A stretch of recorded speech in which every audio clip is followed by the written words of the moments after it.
Niyatni tog'irlash kuni. Ey mo'min, qo'lingda non bo'lishi mumkin.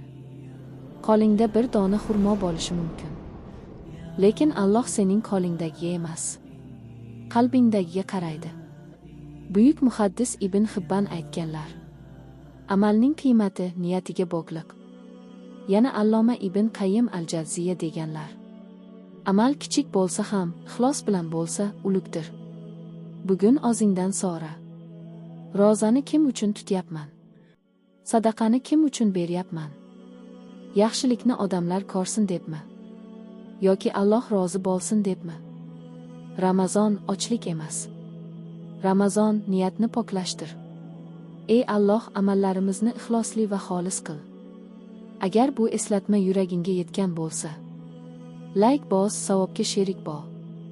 Ulash, balki bir qalb uyg'onar. Obuna bo'l, har kuni Ramazon eslatmasi davom etadi.